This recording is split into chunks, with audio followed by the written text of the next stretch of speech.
Welcome to Passionate World Talk Radio. Educate, enlighten, entertain. I'm Shannon Zeman, and thank you for joining us today on the most important 15 minutes of your day, where we share expert information on safety and preparedness that you can use in your everyday life. As any parent will tell you, it's almost impossible to maintain focus on anything when there's small children present. Kids are so curious about the world around them, and they have so many questions. Instead of looking at their inquisitive minds from a negative standpoint, like how am I going to get anything done or be able to maintain awareness if they continually interrupt me, and let's try to look at it in a positive way.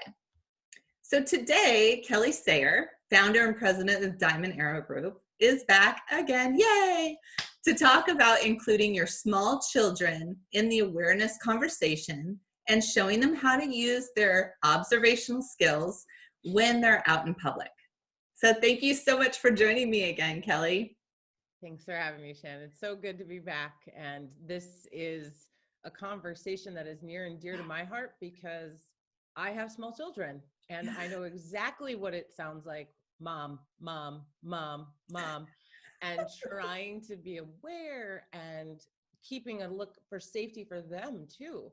So it can get very overwhelming and feel exhausting. And so these are some things that I found that worked well with me, with my children. They are in the single digits, so they're very young. This is not, we're not saying that this will work with teenagers. Okay. That's the next episode. But yes, this episode is very much, how can we work together? You know, you like look at it from a positive, actually add it. It's a second set of eyes for you, or however many kids you have. So what are some things that we can start incorporating that is like playing and games so that they teaches them observation and it teaches them verbalization of what they saw and gets them in the habit of looking for things that doesn't come across, oh, look for the scary thing. It's just being curious about your environment. So again, nurturing that natural curiosity that kids have. And so kids are very smart, but they don't have the life experiences to help them really filter the intentions. So again, nurturing and recognizing their natural strengths and using them to our advantage. So one thing that I like to talk about that I actually borrowed from another brilliant situational awareness, personal safety guru is counting doors. And every time he would go to a restaurant with his family, he would ask his 4-year-old or 3-year-old, well, how many doors do you see? And so every time they went in, let's say they had to stop and go into a convenience store or any type of facility, it was count the doors. And this did two things. It helped them look for exits without realizing. Right. And then it also kind of forced him as a parent, because the kid's going to say, well, I see 5. And as a parent, well, I see 6. So which one are you seeing, or vice versa? I only see 5. How did you see 6? So again, but that natural, then every time they went into a building, their young child was looking for the doors. So that's something easy that, again, with little kids, you can make fun. How many doors did we see today? How many doors do you count right now from where you're sitting? Oh, did you miss that one? That counts as a door. So I love that. Yeah. And I really liked that one too. I love that. And it's such a simple thing. I'll give you props. And not only, we're here today to talk about, helping your child become more aware, but within that game that you're playing, you're not only working on your child's awareness, but also on your awareness also, and opening that dialogue to, like how you said, well, how come you didn't count this door? Or, I would have counted this door. Why wouldn't you? It's such an amazing dialogue to just kind of ingrain into their brain. Right. And it's always good to have conversations with our kids that are just strictly, like you said, conversations. That's good.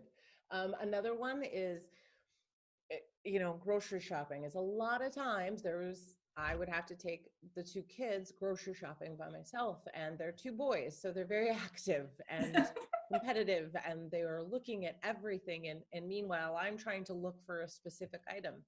So I started asking them for help. So I would say, okay, in this aisle, we're looking for our peanut butter and our jelly. And because there's so many brands, it's really important to look specifically. Well, is this the brand? So it's kind of using their memorization, their recognition of labels, of colors, of looks, of how something looks, before they can read. Right. And so it was a task. And then they would get excited. And then it was who could find it the quickest. Sure. Got to be competitive. But it was still something that then helped me, because then I could find items on the grocery list, but kept them occupied and worked on their observation skills and recognition of items that are similar to what we have at home already. Right. Yeah. I liked that one. This one is, again, can be used depending on the age, but what color is that coat that person is wearing? And that's working on colors. Can they recognize colors? Would they consider that pink, and then you can get kind of fun and be like, well, is that more mauve, or is that burgundy, or so on and so forth. And then later, as they get older, you could ask a question afterwards and say, well, what color was that deli counter's apron? The person who helped us at the deli counter, what color was their apron? Or what color was the hair of the cashier that checked us out? Right. And asking those questions, again, works on their memorization skills and gets them looking at people to get a description. In a way that's what was in my head was, that's you're really working on the description part of it, right? And because that articulation piece is so important as a witness, as, if you're making a report of suspicious behavior, you need to be able to articulate what you saw and do it in a way that's very factual. Right. Like it was you can work to, he was wearing a jacket. He was wearing a big red jacket. He was wearing a big red Adidas jacket. Mm-hmm. How many layers of details can you go down? Yes. So those are games for kids that, again, you don't have to get into the scary. It's just games and recalling and make it, okay, how much detail can you recall? Right. And competitive nature of my children, that works very well because they want to remember more than their brother did. Oh, absolutely. Yeah. Yeah. And then the what would you do game. Yeah. I think a lot of times this is something parents do. Well, what would you do if a stranger offered you a piece of candy? Yeah. And I distinctly remember this conversation because my youngest loves dogs. And so I had the discussion with them and say, well, what would you guys do if somebody offered you candy? And both of them, this speaks to how normal in society this is, that if a stranger offered them candy, they would run away yelling, no, and they would come get me. And I said, oh, good job. And my youngest self-reported, he's like, but if he had puppies, Mom, I don't know. So it was very cute, but it was that opportunity to understand. We use candy to say, we as adults, we're trying to say, if a stranger offers you anything, don't. But we say candy because we're like, oh, well, okay, offers you candy. But then, so kids in their head are like, well, but if he has puppies, is that different? Sure. Right. Or kittens, or, and so then you can have that discussion and kind of find out, well, what would your kid think might be okay? And then you can go and say, actually, an adult should never ask a kid for help. Right. I've lost my puppy. Can you help me find my puppy? Yeah, I've heard that one. Yeah. No, let me go get my mom. She can help you. Right. And so again, at that age, they don't have the lens of, wait, the intentions aren't right. And so how do we have those conversations in a very not scary way with our kids? Mm-hmm. And this one I like because this is human behavior or what they think. We ask kids a lot of times, what is a stranger? And what do they describe?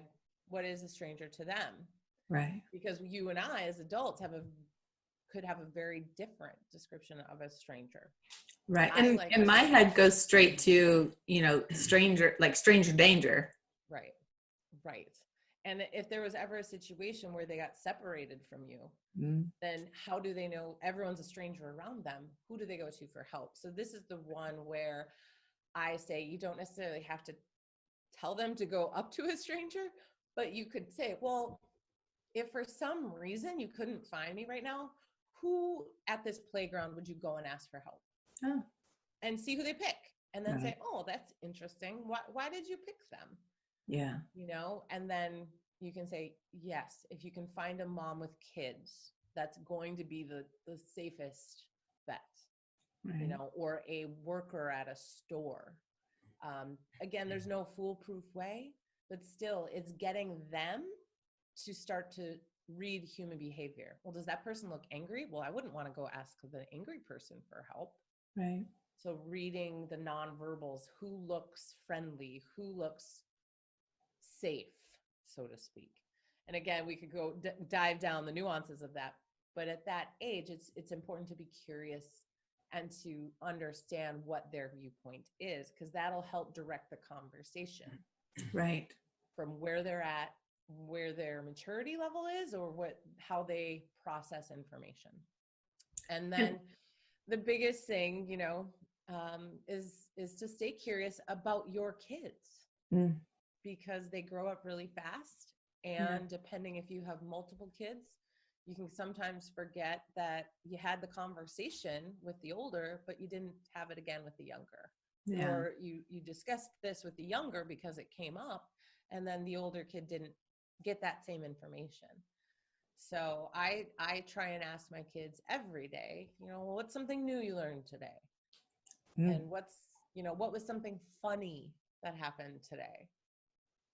And I think for parents with small children is just that importance of open dialogue, conversation, enjoying time with your kids.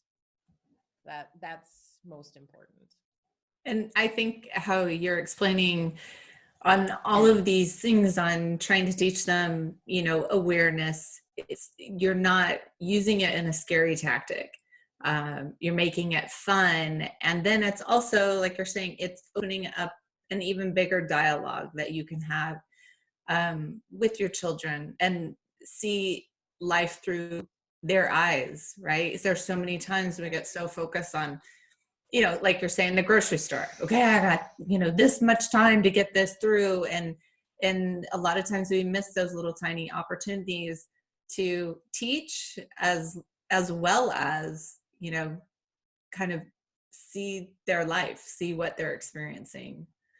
So I think that's really great. I wish I would have known these games when my kids were not stinky teenagers now, like those have been great ideas. And I think they're really, Troy and I in our training, we talk a lot about, having a plan and thinking it through, because when something happens, you already have that forethought in your brain. And just like how you're saying to talk to your kids about this, and, where would you go? Who in this situation would you go to?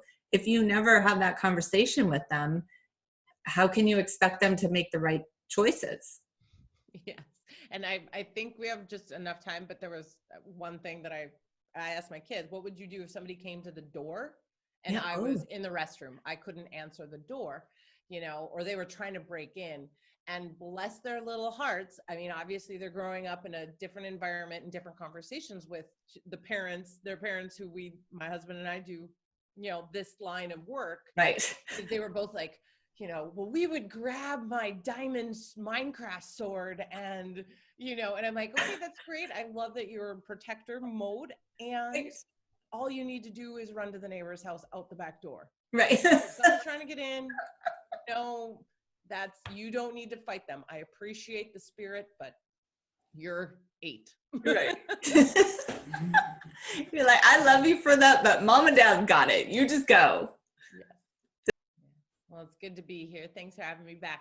Of course. And next month when Kelly joins me, we're actually going to take this topic and take it into more of the teens, preteens and teens, and how to help them with situational awareness, because their whole world is right here. So we're going to try and make it a little bit bigger. So I'm excited about that.